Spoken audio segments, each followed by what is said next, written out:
Former Education Undersecretary Gloria Humamil Mercado claims Vice President Sara Duterte's Chief of Staff asked her to resign after she raised several concerns regarding the procurement for the Department of Education's computerization program.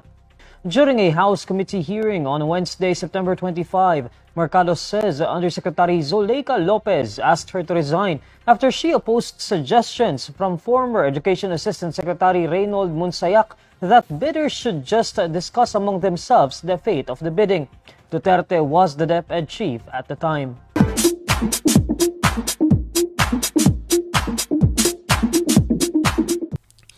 Yung pagtawag niya kanina, nabanggit mo nga partner, di ba? Kanina din sa hearing, may sumipod doon na nagsalita din sa di umano, no? Mga napansin niya at ang dahilan kung bakit siya sinibak sa opisina sa DepEd. Dati sa DepEd siya eh. Oo. Si Ma'am Gloria Mercado. Si Ma'am Gloria Mercado, dating undersecretary niya, di ba? Nung si VP Sara pa ang DepEd secretary. Ito may kinalaman pa rin sa pondo, partner. Di ba? Oo, kasi... Oo. Kasi partner, siya yung naging head of procuring entity. Kung baga nag-review kung tama ba yung procurement. Partner, sa totoo lang ha, nagsalita siya nito, talagang, tumutugma dun sa ibang mga COA flags ng OBP. Kasi may binanggit siya dyan na dapat maghigpit sila sa procurement, dapat sundin yung procurement yung rules, di ba? Oo. Yung rules ng procurement. Tapos may nagsabi sa kanya, tinawag siya ni attorney, ang pangalan attorney something, yung lalaki. Attorney ba yun? Basta yung isang lalaki na tinawag sa kanya na pag-usapan na lang natin to para hindi masayang yung 2023 budget. So, ibig sabihin ng partner, hindi tayo maghigpit. Usap na lang tayo. Parang ganun yung dating, di ba? Sometimes in October 2023, as the likelihood of a bidding failure for DepEd computerization have become apparent, I was approached, by Attorney Munsayak, and he suggested in the presence of other officials who was with me that the bidders should just discuss among themselves. Mag-usap-usap na lang para hindi masayang yung pera ng 2023. I firmly asserted that the procurement must be implemented and conducted in strict adherence with the rules. Oo. Kasi natutandaan mo, partner, computerization program to ha, yung computerization na pinag-usapan. Natutandaan mo yung siguro hearing sa budget ng OBP. Di ba may problema sila? Ano naman DepEd pala. DepEd pinag-usapan natin. Yung computerization sa DepEd, remember na ang dami pa nilang binibiling computer. Yung pala ang dami nakatambak pa sa isang warehouse. Diba? Tapos, nung tinatanong itong resource person from DepEd, wait lang. Yung selling point, sinabi niya na yung mga computer na sa warehouse pa, panahon tayo ni dating Polo Duterte, pero never kinuha ng DepEd sa panahon ni VP Sara. Director Pitagan, you're recognized. Blessed morning to all. Ma'am, for the student ratio, currently we are one computer per... If I may interrupt, we are asking for the year 2023, sir, so we can relate it with the result of the AOM for 2023. Ma'am, for the 2023 fund, ma'am, the computer ratio is 1:9, meaning one computer, 9 students po. That is 1:9. One computer for 9 students. How about the ratio for the teachers? Ma'am, for the teachers, we're getting the... Ma'am, the grand total, dito po yung region is one computer is for 30 teachers. One computer for 30 teachers. 30.57. That is almost saying impossible to facilitate an e-learning system having one computer for 30 teachers. And I believe, Madam Chair, that this validates the reason why the DepEd in 2023 requested and lobbied for an allocation amounting to 11 billion, 361 million. In other words, sinuportahan po tayo ng Senado at ng Kongreso in addressing this need, in addressing this gap. However, if I may request the Secretary to flash the next slide.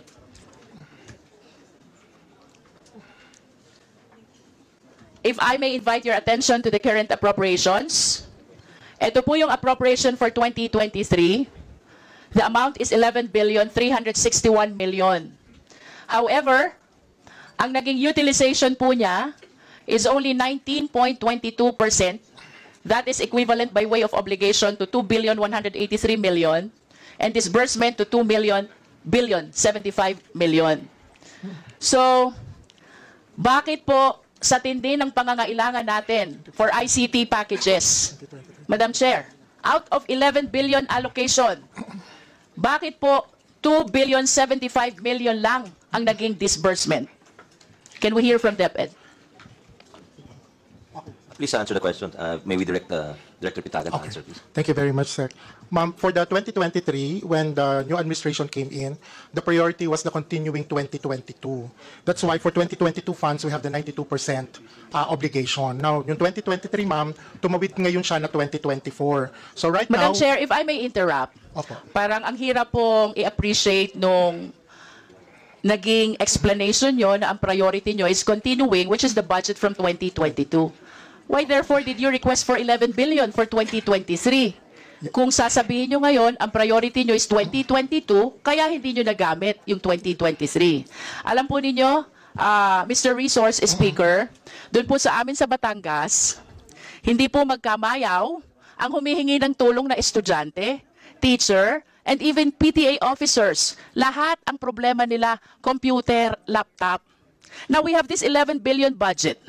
You requested this for 2023.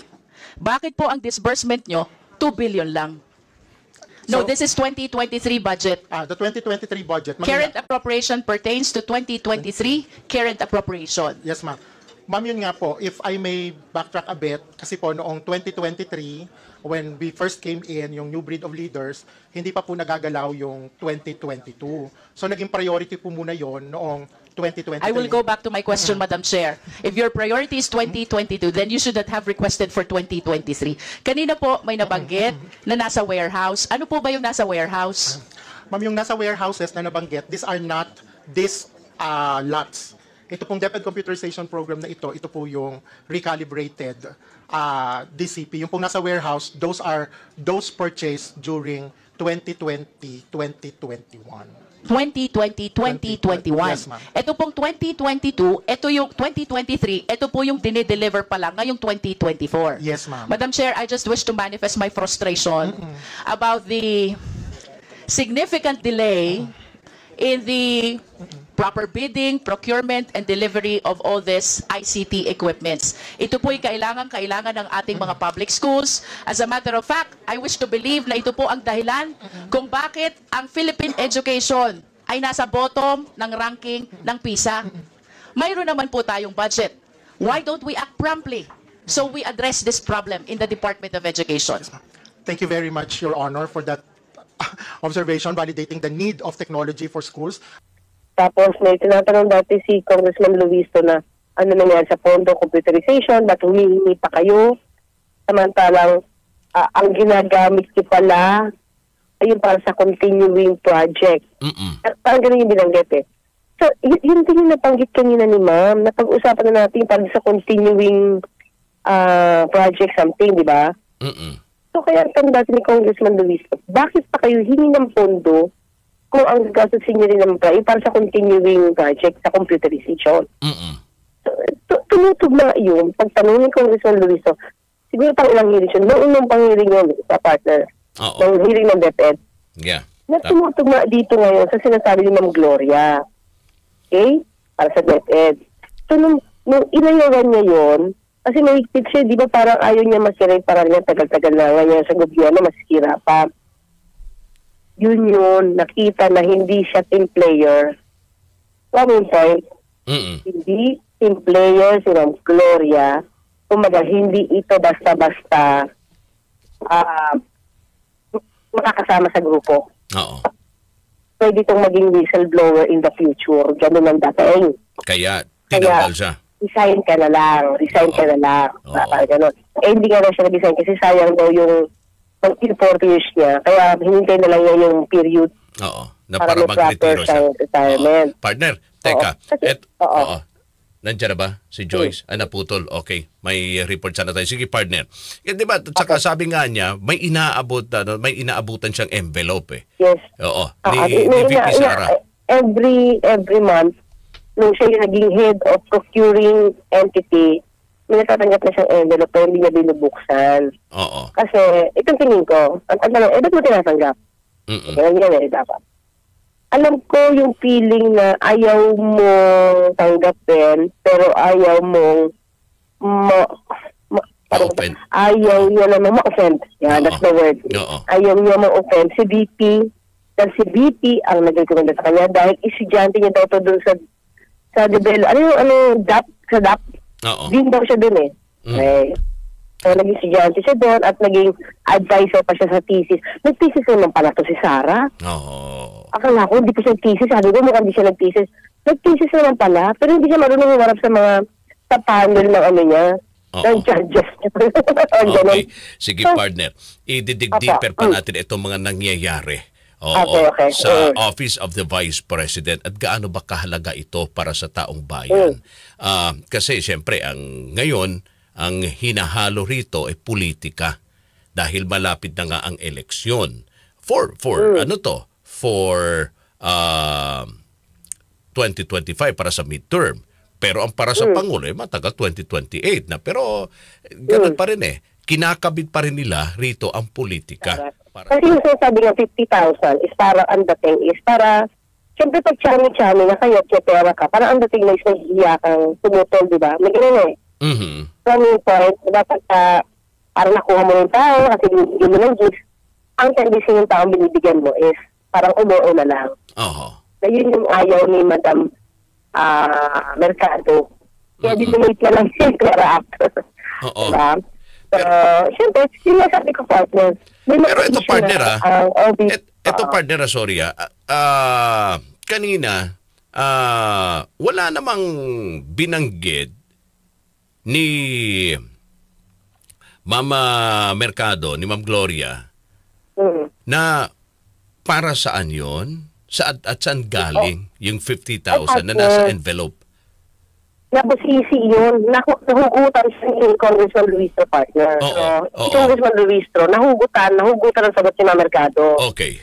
Pero mo, pwede ba yan? Kasi binigyan lang naman siya at that time na head of procuring entity na siya eh. Hindi naman nung panahon na siya yung head ng human resources eh. So sabi niya, can we say that it's a bribe? Sabi ni Ma'am Gloria, it's too harsh na masabing bribe yan. Kaya nga. Pero can it be used para ma-influence ka? Sabi niya, can be. So nahugutan siya ni Ma'am Luistro. Kasi di ba ayaw niyang tanggapin, ayaw niyang buksan kasi very awkward. Ini-say ito, very awkward. Tapos ang tagal-tagal niya sa gobyerno, baka masira pangalan niya. So nandoon, ayaw lang magsita ng diretso ni Ma'am Mercado kung ano ba yung ibig sabihin ng 50,000 na pesos. Sige na yun. Yes. Upon her leaving the office that it contained 50,000 pesos in cash. Batangas 2nd District Representative Jervil Luistro asks Mercado if she felt the money was meant for her to act in favor of the past DepEd administration. You did not open the envelope because you feel so uncomfortable. Do you confirm? Yes. And the reason, ma'am, is because you believe that that envelope is a bribe. Do you agree with me? Because otherwise, you will not appreciate the job as difficult. You will not uncomfortable opening what you believe is allowance. It's kind of harsh word to use.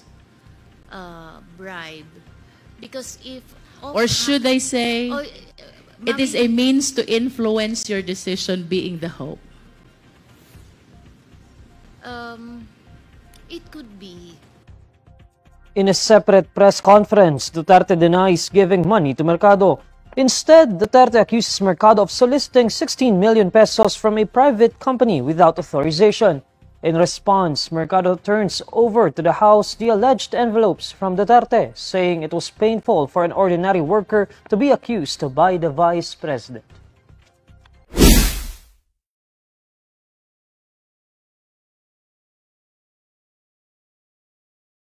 Umabot daw ate ng more than 400 ba? 450. 450. 9 months eh. Oo. So, 450. ito lang sa akin, partner. Huwag mo na sabihin ni VP Sara na bakit? All you have to do is to remain clean, be truthful, be honest, be transparent. That's it. Kahit anong gawin pamumulitika sa'yo, tapos nasa politika ka, yung sinagsidat na pinupolitika ka, parte yun. You have to just be honest. Yun lang. Pinag-uusapan nga natin kay Ma'am Gloria. Kay Sabi ni Sara. Emmy, sabi ni Emmy rito, si Miss Gloria lang kasi ang binigyan. Kaya... Tama. Oo. Kaya hindi yun bonus. Hindi bonus yun. Kasi siya lang kaya hindi binibigyan. daw yun bonus. Ayun nga. Pero yun nga, partner, sabi mo nga, si Miss Gloria, si Yuse Gloria, na naging undersecretary niya dati sa Department of Education, hindi tinanggap nga niya yon, pero itinabi niya. Itinabi niya. At envelope, no? Sinabi niya talaga, no? Hindi niya binuksan yon, yung envelope na yon, at nung umalis na siya, sa kanya ito i-turn over, binigay, dinonate sa isang, tama ba partner, charity. At doon lang niya nalaman, binigay niya yun. Kung magkano. Oo, kung magkano, partner. Pero ang dahilan, sinasabi nga niya, pinaresign siya dahil mukhang hindi ata sila nagkasundo dun sa nais nilang mangyari na mag-uusap-usap na lang ang mga partner. Ang mga bidder. Sa procurement. Tama. Pag-usapan na lang, di ba? Pag-usapan na, which is labag yun. Di ba, partner? Di ba, sa procurement hindi pwede yung ganon. Yun ang nakikita niyang dahilan. Pero, iba naman, doon sa binanggit ni, partner, ni VP Sara, doon sa kanyang ginawang press con. Sabi nga natin kanina, yung press... sabi nga natin kanina, yung press con, ito ating kauna-unahan. Kung meron man, abay, ito isa lamang sa iilan na ginawa niyang press conference. Meron siya dating nag-press con nung nagkainitan sila ni Senator Risa. Paglabas niya sa parang conference hall ba yun? Basta lobby or what ng Senate, doon siya nagpa-press con. Correct. Mga 30 minutes yata yan. At yung press con, partner, sa tingin ko, ito may kaugnayan doon sa mga binanggit ni Ma'am Mercado, di ba? Kasi nung nagsalita si Ma'am Mercado, bigla siyang nagpatawag ng press con, partner, sa gitna ng hearing doon sa Kamara. At ito ay nilinaw niya. Pero yung kanyang ginawang paglilinaw, partner, mukhang hindi maganda yung kanyang mga sinabi doon na rason. Kung bakit? Kasi nagsolisito ito di umano na 16 million from a private company. Ito nga, partner. Ito kumpara na lang natin. Ito si Ma'am Gloria, meron siyang resibo. May dokumento siya. Ito yung envelope. Hindi dinilay ni VP Sara, Hindi niya dinilay yung 50,000, yung envelope, Ang sinabi lang niya, discounted employee ito, dahil nagsusolicit. Okay? Ang sa akin lang yun, partner. Si Ma'am Gloria, meron siyang ebidensya. Hindi yun ni-refute ni VP Sara patungkol sa 50,000 na binibigay every month. Okay? Hindi niya rin dinilay yung tungkol sa mga ayusin yung procurement partners at nagkausap na lang. Alam mo bakit, partner? Kasi may mga records ang DepEd, pati OVP, sa COA, na napa-flag sila because hindi talaga sila sumusunod sa procurement procedure, yung procurement law, partner. Meron ganyan. Imagine mo, dito sa DepEd na tayo. Diba, nagpagawa sila ng satellite. Mabilis ang pagpapagawa ng satellite offices. Okay? Ngayon, bibili sila ng mga supplies niyan, mga furniture. Okay? Bibili sila dyan, furniture. Partner, hindi yun dumaan sa procurement. Oo. Ang ginawa nila is inabunuhan daw ng mga tao nila saka i-reimburse. Ang sabi ng COA, that's wrong. Bawal yun. That's violation of the procurement law. Yeah.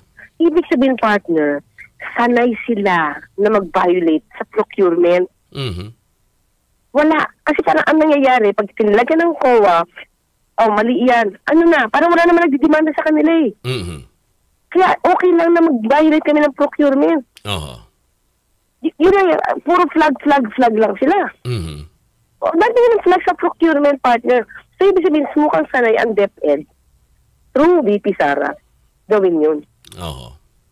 Okay, na may umaalma na isang Gloria Mercado, tsugi ka, tanggal ka, hindi ka team player, hindi ka parte namin. Kasi mag-iingay ka. Okay. Ganun nangyari. Balikan natin ulit doon sa binabanggit nga ni BP Sara doon sa kanyang press conference.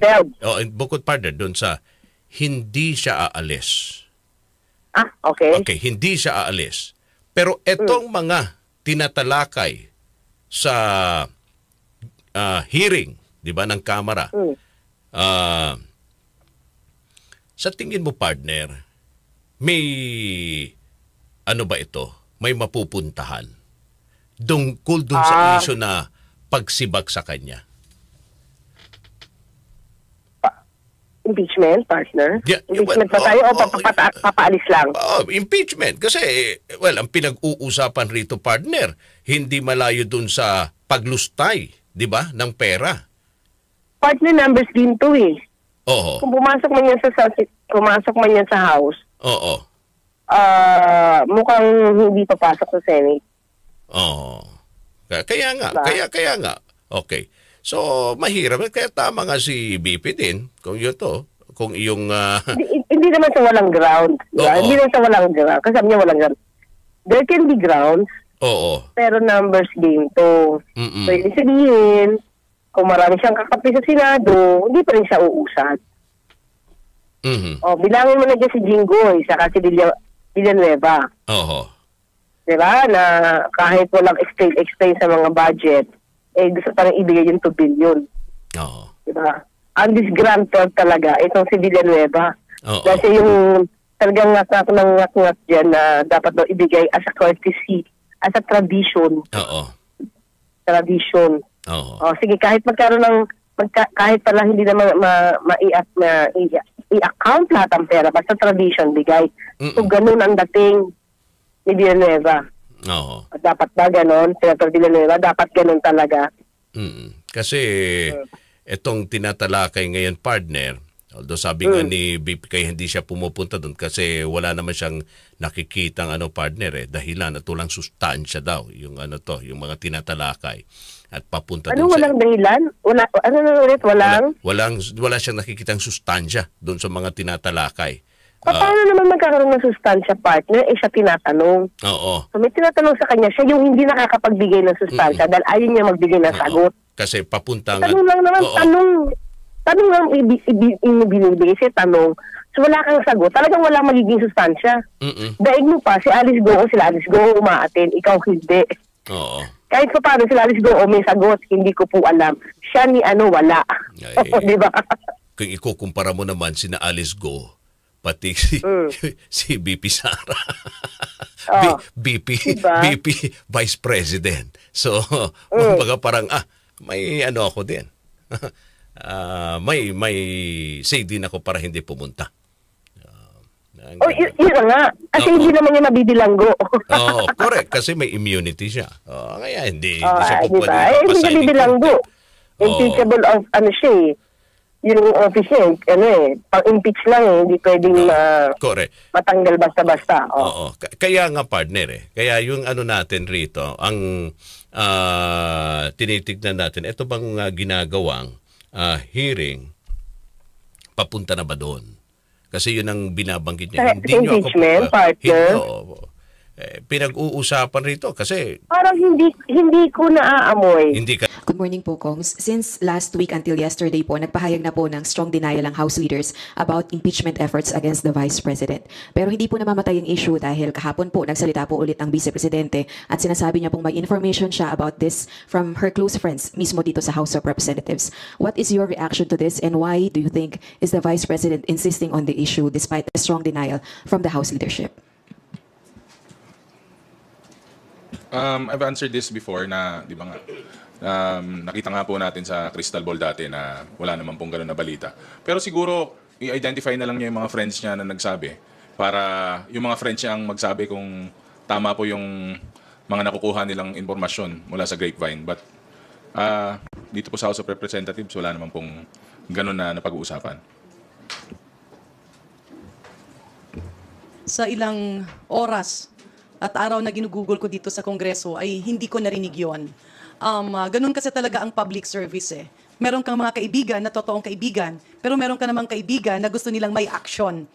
Sometimes itong mga action na ito makes them more important. Kaya ito yung mga bagay na dapat worry yung ating Vice President. Kasi ang hirap nung may magre-report pero walang basihan at pagkatapos dun nakafocus tayo. In fact, napakasayang nung oras na napupunta sa usaping wala namang kwenta at wala naman talagang nangyayari. Again, I haven't heard talks of an impeachment. Hindi ko rin siya nakita dun sa ating mga kasamahan. Lahat busy sa pag-scrutinize at pagpapasa ng budget. And more importantly, kung sino man yung mga nag-iintriga, sana sabihin kung sino-sino sila para malaman natin kung ito ba ay may vested interest, ito ba ay tila linilin lang yung ating Vice Presidente, o ito ba ay gusto lang ng fireworks dahil walang magawa sa buhay. Hindi mo naamoy? Hindi ko naamoy yung impeachment. Sorry parang hindi ko pa siya naamoy. Okay, sige. Nabueno partner. Sabi rito ni Nanay Alma TV Channel, sinasabi nga ni VP na sumagot siya sa tanong ng Congress na di ko nakita or narinig yung mga tanong sa kanya. Sabi naman ni Jeronimo Garcia, impeachment malabo talaga sa Senate. Madami kasing kaibigan si VP sa Senado. Yes. No, malabo daw eh. Kaya sa next election, piliin mabuti yung sumusunod sa batas, hindi yung sumusunod sa pinagkakautangan, sabi ni David. Ganyan. Sabi naman ni Tal Attack, DCXL News, I think money will talk. All the graduating senators will be put in a position. Galing na Tal Attack. Ano mga kayubi natin na gagaling mag-analyze talaga? The best. The best sa mga kayubi. Ganun talaga. Yan ang aabangan din natin. Diba? Posible magkakaroon yan ng ng mga pagbabago dyan sa gabinete o sa iba't ibang mga opisina ng gobyerno. Talatak, again, pa-shout out daw sa Mercury Diliman. Wala na silang stock ng Santon Plus Coffee Mix. Ang galing! Kaya pala wala na akong mainom sa office, partner. Walang supply dyan. Wala na daw supply. Please, pa-supply ASAP. Mercury Diliman. Wala na daw po kayong stock ng Santon Plus Coffee Mix. Alright. And speaking of Santon Plus, partner, dahil medyo kapos na rin tayo sa oras, sige, eto muna, pasadahan ko muna, partner. Para sa ating mga suki dyan. So paano hanggang bukas, magkarinigan tayo. Kapag sa Tony Claire sa pala lang, magtulugan yung karapatan. Partner, bye. Ingat sa biyahe, partner. Thank you. Okay, samahan natin uli bukas ang ating nag-iisang abogada ng bayan